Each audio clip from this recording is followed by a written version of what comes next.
नमस्कार दोस्तों, दरार डेस्टिनेशंस में आपका एक बार फिर से स्वागत है। दोस्तों, हमने आपको वंदे भारत ट्रेन की यात्रा कराई, हमने आपको जापान की बुलेट ट्रेन की यात्रा कराई और आइए आज आपको ले चलते हैं टोरंटो कनाडा की गो ट्रेन के सफ़र पर। जी हाँ, टोरंटो में गो ट्रेन के नाम से जो ट्रेन चलती है, आज हम उसके बारे में आपको बताएंगे।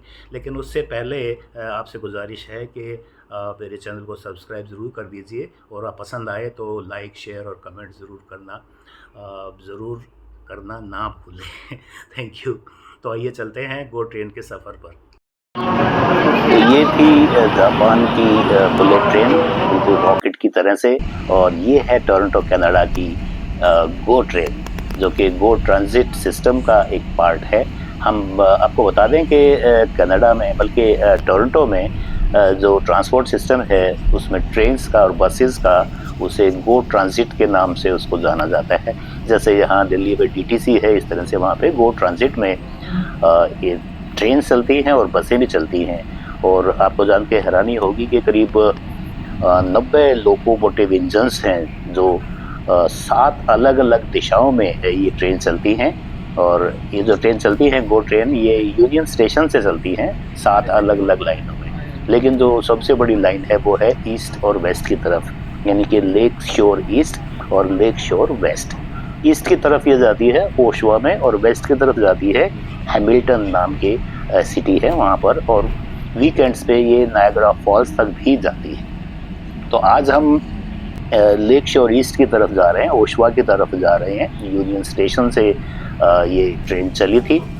सर्दियों के दिन है, बर्फ़ पड़ी हुई है और शहर से बाहर निकलते ही आप देख पा रहे हैं किस तरह से सब अर्बन एरिया नज़र आ रहा है, जहाँ पर मल्टी स्टोरी बिल्डिंग्स शुरू में एक आध देखे की बात पे तो बिल्कुल भी नहीं दिख रही है। छोटे छोटे घर हैं, इंडस्ट्रियल एरिया भी हो सकते हैं ये, लेकिन आगे चलकर काफ़ी सारी ऐसी कॉलोनीज़ हैं जो रेजिडेंशियल कॉलोनी है कहना चाहिए, जिसमें स्कारबरो, एजेक्स और ओशवा, बहुत सारे लोग यहाँ पर रहते हैं जो कि टोरंटो में काम करने के लिए गो ट्रेन के थ्रू ही आते हैं। तो ओशवा के लिए जाने के लिए बीच में जो ये जैसे डैन्सफोर्थ पहला स्टेशन पड़ता है, उसके बाद स्कारबरो, फिर एगलिंगटन, देन गिल्डवुड, देन रूज हिल और उसके बाद एजेक्स एंड देन ओशवा। तो ट्रेन रुककर फिर चली है।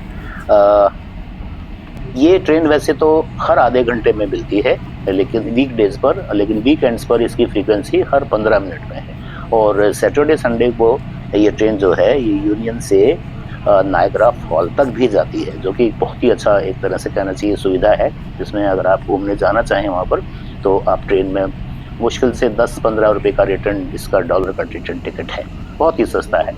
और सबसे बड़ी यहाँ की खासियत ये है कि एक प्रेस्टो कार्ड आप खरीद लें, उसी से आप सारी यात्रा उससे कर सकते हैं। ये दूसरी तरफ से ट्रेन आ रही है।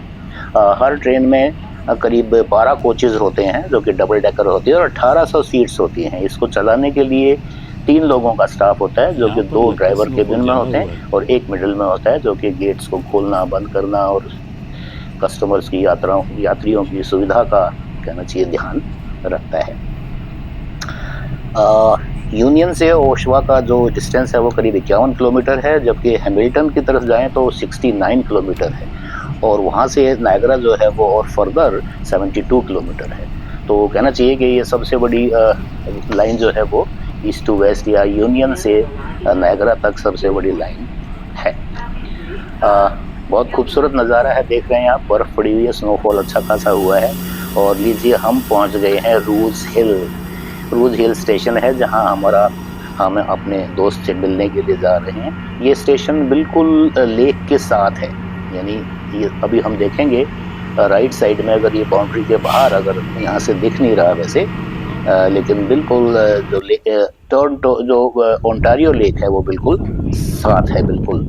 और मैं आपको बता दूं कि ये ओंटारियो लेक करीब 150 किलोमीटर का लंबा शोर इस तरफ से है, जिसके साथ साथ ट्रेन भी जाती है। और लीजिए हमें दूसरी तरफ जाना है तो हमें अंडरपास से जाना होगा। बिल्कुल बहुत बड़ा नहीं है, छोटा सा है, देखने में बड़ा नैरो सा है, लेकिन कोई अंधेरा नहीं है, कुछ नहीं है, बिल्कुल सुनसान है। आज छुट्टी का दिन है तो कोई यात्री यहाँ पर कोई नज़र नहीं आ रहा, कोई सवारी नज़र नहीं आ रही, कोई आदमी नज़र नहीं आ रहा।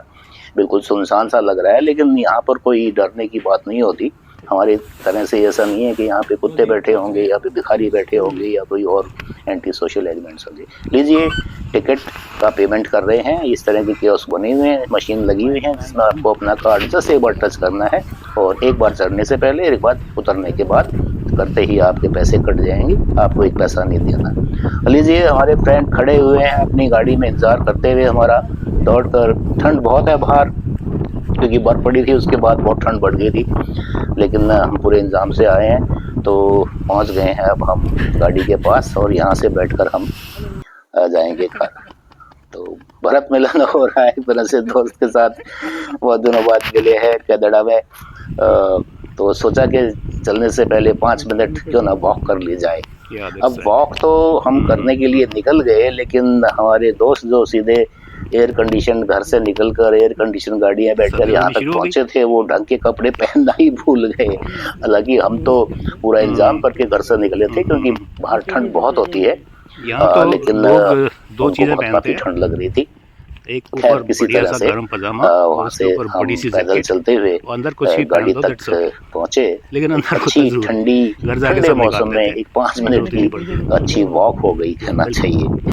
बहुत खूबसूरत फुटपाथ देखिए कितना बढ़िया है, और वो सामने आप देख रहे हैं गाड़ियां खड़ी हैं। यहाँ पर लोग क्या करते हैं कि अपनी गाड़ी लेकर स्टेशन तक आते हैं और वो ट्रेन में बैठकर वो टोरंटो शहर में जिसको जाना होता है वहाँ पर जाके, और लीजिए हम पहुँच गए हैं अपने दोस्त के घर। उनके घर के सामने सड़क कितनी खूबसूरत है, देखिए फुटपाथ है, बर्फ पड़ी हुई है लेकिन बिल्कुल साफ सुथरा, कहीं कोई गंदगी का नाम नहीं। ये है टोरंटो, ये है कनाडा शहर की विशेषता।